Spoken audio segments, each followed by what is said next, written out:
তেওঁলোকৰ পুলিচে লিক কৰি দিয়া যেটো চাৰ্জশিটৰ কপি নম্বৰ কিমান 182 182 এই 305 পৃষ্ঠাৰ ফাইনেল পুলিচ ৰিপৰ্ট আপোনালোকৰ কোনো জ্ঞানৰ গভীৰতা নাই নমস্কাৰ আপোনালোকে একো নাজানে কতো কনে খতো খ আপোনালোকে হেবিলাকো নাজানে কত খবৰ পালে মোৰ কথা নহয় এখিনি মাননীয় মুখ্যমন্ত্ৰীৰ কথা উত্তৰখিনি আপোনাৰ পৰা বিচাৰিছো regarding the chargesheet of Zubeen Garg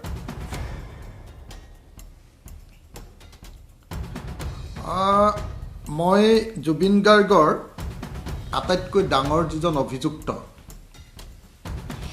আমাৰ জুবিনদাৰ আটাইতকৈ যিজন অভিযুক্ত যাক A1 একিউজ নম্বৰ 1 বুলি কোৱা হৈছে সিদ্ধাৰ্থ শৰ্মাৰ বিৰুদ্ধে যিকিটা অভিযোগ আনিছে চাৰ্জশিটত সেইকিটা মই আপোনালোকক গাই দিছো অসমীয়াত অনুবাদ কৰি নিশ্চয় এই অনুবাদটো শুনি আপোনালোকে নিজে সিদ্ধান্ত লওক অসমীয়া মানুহ আপোনাৰ টিভি চাই থকা প্ৰত্যেকজন অসমীয়া সিদ্ধান্ত লওক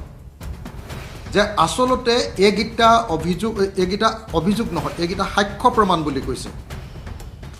এই সাক্ষ্য প্ৰমাণ এই এভিডেন্সসমূহ পোৱাৰ পাছত সেই মানুহজন BNSS 2023 সেকশন 103 103 নম্বৰ ধাৰাৰ অধীনত তেওঁৰ মৃত্যুদণ্ড হ'ব নে নহ'ব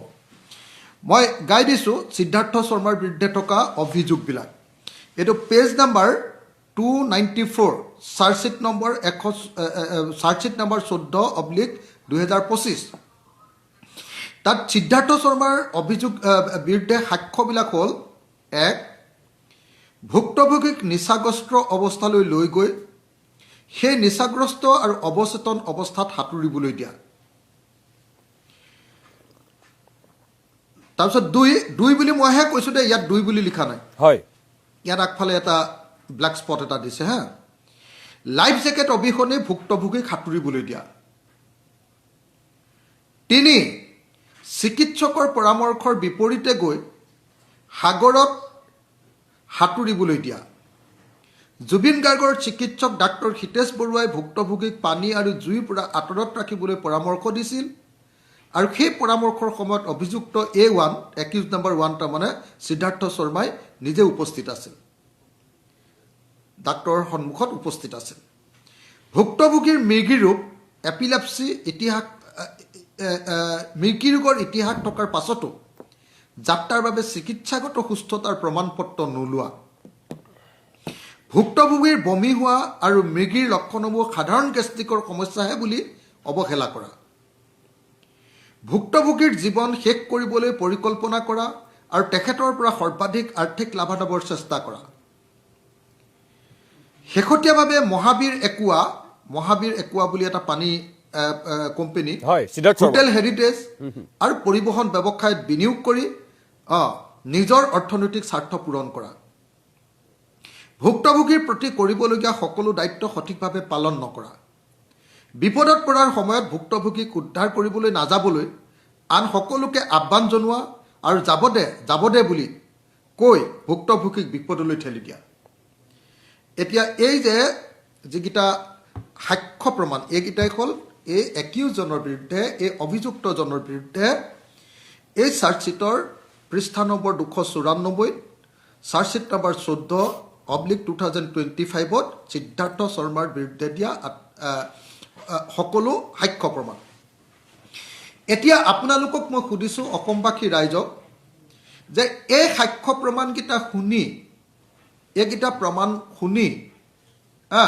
এভিডেন্স এইকিটা লাভ কৰি আপোনালোকে কি ভাবে যে সিদ্ধাৰ্থ শৰ্মা সঁচাকে ফাঁসি কাঠত ওলমিবনে সিদ্ধাৰ্থ শৰ্মা সঁচাকে মৃত্যুদণ্ড দিবনে মই বাকি কিজনৰ গাই নিদিওঁ বাকি কিজনৰ মই অনুবাদ কৰি লৈছো মই আপোনালোকক গোটেইখিনি গাই নিদিওঁ মাত্ৰ মই সিদ্ধাৰ্থ শৰ্মাৰ কথা ক'লো আৰু সিদ্ধাৰ্থ শৰ্মাৰ বিৰুদ্ধে পোৱা আটাইতকৈ ডাঙৰ যিকিটা মানে আপোনাৰ কি কয় আপোনাৰ আটাইতকৈ যিকিটা ডাঙৰ প্ৰমাণ মই সেই প্ৰমাণকিটা আপোনালোকৰ সন্মুখত গাই দিলো আপোনালোকৰ সন্মুখত গাই দিলো আৰু এই প্ৰমাণকিটা পোৱাৰ পাছত আপোনালোকে মোক এতিয়া কওক যে সিদ্ধাৰ্থ শৰ্মাৰ এই যিকিটা প্ৰমাণ তেওঁলোকৰ বিৰুদ্ধে সাক্ষ্য প্ৰমাণ পোৱা গৈছে বুলি কৈছে এই সাক্ষ্য প্ৰমাণবিলাক পোৱাৰ পাছত তেওঁ আচলতে মৃত্যুদণ্ড হ'ব নে নহ'ব চাৰ্জশ্বিট চাইটো দেখিলোঁ চাৰ্জশ্বিটৰ ফাইনেল ৰিপৰ্টটো actually final police report form charge sheet এইটো হ'ল কেৱল আৰু কেৱল 305 পৃষ্ঠা সেইটো হ'ল কেৱল আৰু কেৱল 305 পৃষ্ঠা মানে কৈছে 12,000 পৃষ্ঠাতকৈ বেছি অলপ প্ৰায় 12,000 পৃষ্ঠা বুলি কৈছে এতিয়া কিন্তু দেখিলোঁ যে একচুৱেলি চাৰ্জশ্বিটখন যিটো মানে ফাইনেল ৰিপৰ্ট সেইখন অকল 305 পৃষ্ঠা তাৰপিছত মই যেতিয়া ভিতৰলৈ সোমাই গ'লোঁ দেখিলোঁ যে প্ৰথমতে ক'ৰ পৰা কি বস্তু পাইছোঁ এইবিলাক গোটেই দেখুৱাই গৈ অকল 292 পেজৰ পৰা 305 পৃষ্ঠালৈহে চাৰ্জশ্বিটখনত এই একিউজ বা অভিযুক্তসকলৰ বিষয়ে লিখা আছে ইয়াত লিখা আছে 292 পৰা 305 পৃষ্ঠা মানে মাত্ৰ 13 পৃষ্ঠাতে অকল অভিযুক্তবিলাকৰ অভিযোগ সম্পৰ্কে লিখা আছে তাৰমানে আচলতে এই চাৰ্জশ্বিটখন মুখ্যমন্ত্ৰীয়ে কোৱাৰ নিচিনাকৈ 12,000 পৃষ্ঠাৰ নহয়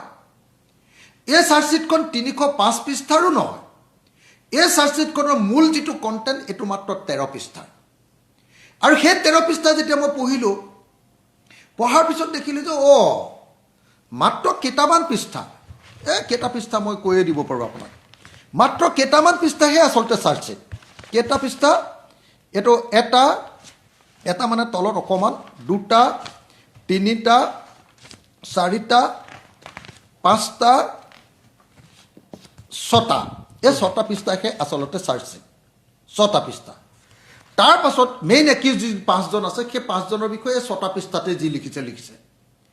তাৰপিছত আকৌ 2জন পুলিচক যে ধৰিছে PSO 2জন সেই 2জনৰ বিষয়ে বাকীকেইটা পৃষ্ঠা আৰু একেকেইটা কথাকে আপোনাৰ বিভিন্ন ধৰণৰ ফৰ্মত মানে লিখি আছে গতিকে এই চাৰ্জশ্বিটখনত আৰু আপুনি জানি আচৰিত হ'ব একচুৱেলি সিদ্ধাৰ্থ শৰ্মাৰ বিৰুদ্ধে যিটো চাৰ্জশ্বিট সেই চাৰ্জশ্বিটটো 1 পৃষ্ঠাও নহয় সিদ্ধাৰ্থ শৰ্মাৰ বিৰুদ্ধে যিখন চাৰ্জশ্বিট কেই পৃষ্ঠা হ'ব সিদ্ধাৰ্থ শৰ্মা 1 পৃষ্ঠাৰ আধাটো অকণমান ইমানকণমান একদম মেইন যিটো একিউজিশ্যনকেইটা মেইনকেইটা কি বুলি লিখি দিছে whereas the state government of Assam reported that the details of the evidence মানে evidence মানে সাক্ষ্য প্ৰমাণ পালে কি found against each accused প্ৰত্যেকজন অভিযুক্তৰ বিৰুদ্ধে পোৱা প্ৰমাণকেইটা for each section to be prosecuted are as under name of the accused Siddharth Sharma details of evidence তাৰ ডিটেইলছটো সাক্ষ্য প্ৰমাণৰ ডিটেইলছটো কেইটা পইণ্ট আছে 1টা 2টা 3টা 4টা 5টা 6টা 7টা 8টা 9টা বাক্য 9টা বাক্য এইটো পেজ নাম্বাৰ 294 9টা বাক্যত সিদ্ধাৰ্থ শৰ্মাৰ বিৰুদ্ধে চাৰ্জশ্বিটেড কৰা হৈছে এতিয়া মই ইয়াত দেখিলোঁ মই চালোঁ যে একচুৱেল এনকুৱাৰী টীমটোৰ আটাইতকৈ ডাঙৰ এচিভমেণ্ট সফলতাটো হ'ল যে তেওঁলোকে যিখন সাগৰত জুবিনদা ঢুকাইছে সেই জুবিনদাৰ ঢুকুৱা সাগৰখনৰ পৰা আধা লিটাৰ পানী 500 ml মই পৃষ্ঠা নম্বৰটো কৈ দিওঁ দৰকাৰ হ'লে আপোনাক যিটো পৃষ্ঠা নম্বৰ সেইটো আছে আপোনাৰ পৃষ্ঠা নম্বৰ এইটো হ'ল আপোনাৰ পেজ নম্বৰ 38 তাত 21 নম্বৰত সিজ কৰা বস্তুবিলাকৰ ভিতৰত দেখুৱাইছে 500 ml plastic bottle with label এটা লগাই দিছে তাত কি বুলি লগাই দিছে পোলাৰ নেচাৰেল মিনাৰেল ৱাটাৰ মানে কোট আনকোট বুজি পালে কোট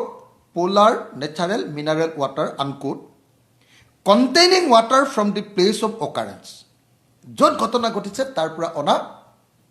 বস্তুটো কি 500 মিলিলিটাৰৰ প্লাষ্টিকৰ বটলত পানী কালেক্টেড বাই শ্ৰী তৰুণ গোৱেল অৰুণ নহয় দে তৰুণ গোৱেল IPS CDSP তিতাবৰ assistant IO of SIT on 21/10/2025 21 October তাৰিখৰ দিনা এই 500 মিলিলিটাৰ তাৰমানে আধা লিটাৰ পানী তেওঁ তাৰ পৰা আনিছে